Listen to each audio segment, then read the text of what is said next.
नमस्कार मित्रांनो, DDM news चॅनलमध्ये आपले सर्वांचं स्वागत आहे.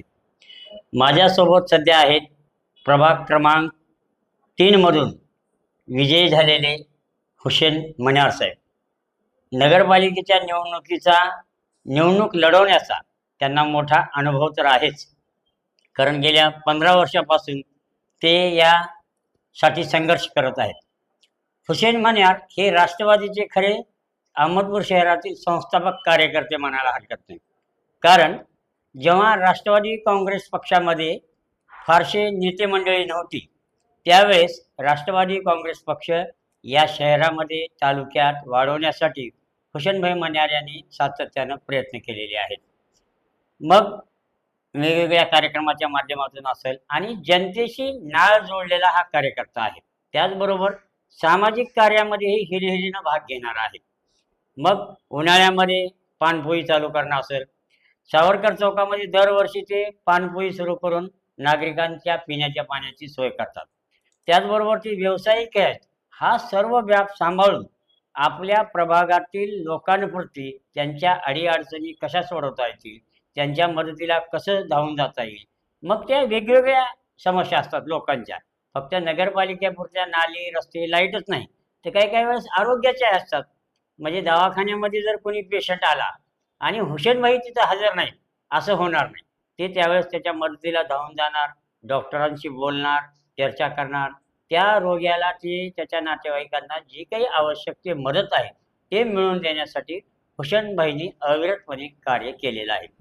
त्याचबरोबर वेगवेगळ्या सामाजिक ॲक्टिव्हिटीमध्ये, मग ते सर्वधर्मीय कार्यक्रमामध्येही त्यांचा मोठा सहभाग राहिला आहे. असे हे आमचे मित्र हुसेनभाई मन्यार यांनी नुकताच नगरपालिकेच्या निवडणुकीमध्ये विजय मिळवलेला आहे. त्यांच्या या निवडीबद्दल, त्यांनी मिळवलेल्या विजयाबद्दल मी त्यांना DDM न्यूज चॅनलच्या वतीनं त्यांचं अभिनंदन करतो. DDM न्यूज चॅनलमध्ये त्यांचं स्वागत करतो. हुसेनभाई, तुमचं स्वागत आहे DDM न्यूज चॅनलमध्ये. आपण मोठ्या संघर्षातून हा विजय मिळवलेला आहे आणि तुम्ही सतत तुमच्या प्रभागाच्या लोकांच्या संपर्कामध्ये राहिलेले, वेगवेगळ्या ठिकाणी काम केले. काय भावना आहे तुमची? नमस्कार. सर्वप्रथम DDM न्यूज चॅनलच्या माध्यमातून मी माझ्या प्रभाग 3च्या जनतेचे मी खूप खूप आभार मानतो, धन्यवाद देतो की मला असे बहुसंख्य म्हणजे एकदम लीडनं जास्त मला निवडून दिले लोकांना, वन साईड निवडणूक करून टाकली आहे.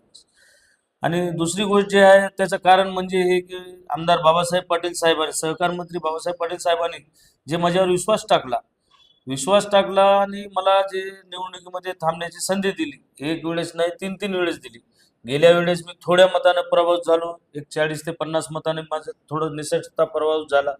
पण ह्या वेळेस जेव्हा साहेबांनी सहकार मंत्री असताना किंवा 2019 मध्ये आमदार असताना साहेबांनी एवढा निधी दिला माझ्या वार्डात, माझ्या प्रभागात, तर मी प्रचंड निधी दिला आणि त्या निधीचा मी लोकांसाठी एवढा वापर केलो, नाली असो, रस्ते असो, कोणती अडचण असो. आणि दुसरी एक गोष्ट जे आहे की साहेबांना मला रुग्ण कल्याण समिती सदस्य ह्या पदावर बसवले, म्हणजे मला सदस्य केल्यामुळं लोकांची एवढी सेवा करण्यात आली, लोकांची प्रभागाचीच नाही तर टोटल शहर किंवा आजूबाजूचे खेडेपाडे म्हणजे तालुक्याचे जे बी लोक येतात मला फोन लावत होते की बाबा दवाखान्यात ही अडचण आहे, मला कुणी म्हणते ॲम्ब्युलन्स नाही, कुणी म्हणते डिलिव्हरीला रेफर करायला.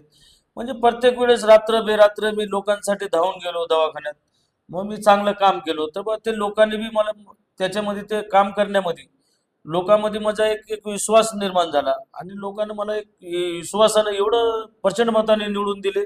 आणि दुसरी गोष्ट जे आहे, टोटल पॅनल माझ्या प्रभागात टोटल पॅनल बारमाडे भाग्यश्री ताई ते पण निवडून आले माझ्यासोबत. नगराध्यक्ष जे आहेत त्यांना बी चांगले मतं पडली. आता ठीक आहे, थोडं आता ते गड आला पण सिंह गेला म्हणल्यासारखं झालं. थोडं आम्हाला ते खंत आहे, थोडं आम्हाला जिवारी लागलं सर.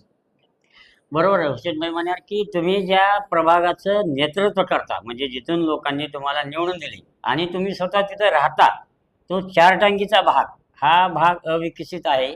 तिथल्या लोकांना इतके वर्ष झालं वास्तव्य आहे. कबालनाम्याचा प्रश्न असू शकेल किंवा तुम्ही साहेबाच्या निधीतून खूप मोठं काम त्या प्रभागात केलेलं आहे. म्हणजे 2 संगम आहे तुमच्या प्रभागामध्ये, एक अविकसित झोपडपट्टी वजा असलेला भाग आणि दुसरा नवीन वस्तीचा भाग. नवीन वस्तीमध्ये रोड नाल्यांची गरज आहे. पावसाळ्यात तिथल्या लोकांना त्रास होतो.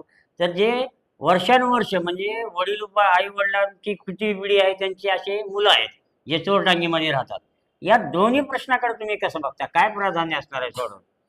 आता चोरटांगीमध्ये म्हणजे आता सर्वप्रथम मी हे सांगतो, चोरटांगीला आज कबलनाम्याची गरज आहे आणि ते कबलनाम्याचे शब्द आम्ही आणि साहेबांनी सुद्धा त्या गल्लीच्या लोकांना दिलेले आहे आणि आम्ही ते कबलनामे मिळवण्यासाठी प्रयत्नशील आहे.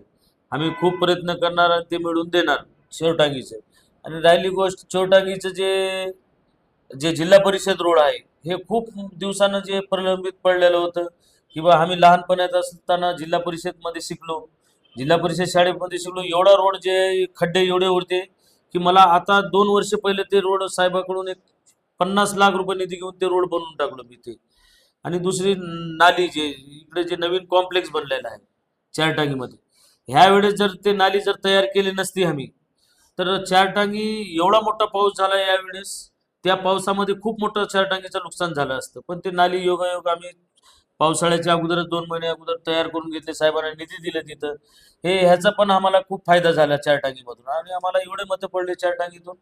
पण लोकांना खूप प्रेम दिलं. आणि दुसरी गोष्ट जी आहे आता कराळनगर, कराळनगरमध्ये जो आहे आता आजपर्यंत 30-30 वर्ष झाले घरं बनवून तिथं. 30-30 वर्ष घरं झाले तिथं, आजपर्यंत रोड नव्हतं, नाली नव्हती. नाल्या तर आज बी नाहीत तिथं. पण रोडाचे कामं जे आहे, आम्ही नाही नाही म्हणलं तर साहेबाचं 2 ते 2.5 कोटी ह्या 2 वर्षात कराळनगरमध्ये बजेट टाकण्यात आलं. तर त्या मताने लोकांना बी भरभरून आम्हाला प्रेम दिले तिथून. आता जे नाल्याचा प्रश्न आहे, नाल्याचे शब्द दिलेले आहे आणि साहेब ड्रेनेजचा सुद्धा प्रयत्न आज ते मंजुरीवर आहे. ड्रेनेज झालं, ड्रेनेजचं करून टाकू किंवा आम्हाला ताबडतोब तिथं नाल्या टाकावं लागेल, कारण की लोकांना खूप त्रास होत आहे. आणि जे आहे कुठं जे प्रलंबित काही पाणी जे पाईपलाईन आहे, पाण्याचे पाईपलाईन अर्धवट झालेले आहे, ते पण आम्हाला पूर्ण करून घ्यायचे. बरोबर आहे. म्हणजे तुमची आणि साहेबाची विकासाची दृष्टी आहे. बाबासाहेब पाटील सहकार मंत्री यांनी मोठ्या प्रमाणात निधी आपल्या शहरासाठी दिलेला आहे आणि त्याचा वापर हुसेनभाईंनी त्यांच्या प्रभागामध्ये कराडनगरसारख्या भागात, चोरटांगी सारख्या भागामध्ये केलेला आहे. दुसरा एक प्रश्न जुळून आहे. जसं आपण लोकांच्या नागरी समस्या बघतो, तसंच व्यापाऱ्यांच्या सुद्धा काही अडचणी आहेत, त्या सुद्धा सोडवाव्या लागतील. आणि योगायोगानं तुमच्या प्रभागामध्ये जे नवीन कॉम्प्लेक्सचे गाळे बांधलेले आहेत, पत्रे, ते गाळे आणखीन गेलेले नाहीत किंवा तिथं मूलभूत सुविधा दिल्या आहेत, त्याविषयी काही? त्याविषयी माझं म्हणणं हे आहे, आता आम्ही नगरसेवक म्हणून नगरपालिकेत आलेले आहे. कारण की आम्ही पदभार ज्या दिवशी घेचाल आणि जीबीची बैठक ज्या दिवशी होईल, त्या दिवशी माझं म्हणणं स्वतःचं असं आहे, आता सगळ्यांना सांगून, समध्याला सांगून, समध्या सदस्याला सांगून, नगराध्यक्ष साहेबाला सांगून, जे आहे ते आता एवढी मोठी बिल्डिंग नगरपालिकेची बांधलेली आहे. इथं 2,000 रुपये, 24,000 रुपये वर्ष भाडं आहे. आणि तिथं जे कॉम्प्लेक्स आहे पत्री शेड जे बांधलेलं आहे, तर तिथे 10,000 रुपये महिना, 8,000 रुपये महिना, हे गरीब व्यापाऱ्याला परवडत नाही. तर आम्ही स्टार्टमध्ये पहिलं जीबीच्या बैठकमध्ये ते प्रश्न मांडणार आहे की बाबा तिथं भाडा जे आहे, हे जे बाकीचे जे आंबेडकर चौक असो, गिडबिडे हॉस्पिटलच्या समोरचा कॉम्प्लेक्स असो, तिथं 2,000 रुपये, 1,800 रुपये महिना आहे. त्याच व्यापाऱ्याला एवढं जास्त कशासाठी? तर ते आम्ही कमी करण्याचा प्रयत्न करणार आहोत. मग नंतर त्याचं रिटेंडर करून लोकांना दुकानं देण्याचा प्रयत्न करणार आहोत. बरोबर आहे. एक मोठी मूल्यांकनामध्ये काहीतरी चूक झालेली आहे. कारण गिरविळे हॉस्पिटलच्या समोरचे पत्रे गाळेच आहेत आणि चोरटांगीच्या बाजूला लागून असलेले पत्रे गाळेच आहेत. पण तिथलं मूल्यांकन चुकलेलं आहे, जास्त भाडं झालेलं आहे. म्हणजे हुसेनभाई मण्यार यांचं लक्ष आहे त्या मुद्द्याकडं. हेच आम्हाला यातून विचारून घ्यायचं होतं आणि जाणून घ्यायचं होतं, की नाल्या, कचरा, रोड, लाईट हे तर होईलच, पण व्यापाऱ्यांसाठी सुद्धा हा एक महत्त्वाचा प्रश्न आहे आणि ते प्राधान्यक्रमानं हाती घेऊन त्याचे फेरबदल काय करता येईल ते अध्यक्ष आणि सर्व सभागृहाच्या मदतीनं करण्याचं अभिवचन त्यांनी दिलेलं आहे. खूप काही त्यांची विकासाची दृष्टी आहे. नक्कीच ते चांगलं काम करतील अशी आशा करूया. हुसेनभाई, आपण DDM न्यूज चॅनलला वेळ देऊन आमच्याशी संवाद साधल्याबद्दल खूप खूप धन्यवाद आणि धन्यवाद. आपल्या पुढील वाटचालीसाठी आमच्या DDM न्यूज चॅनलच्या वतीनं हार्दिक शुभेच्छा. धन्यवाद.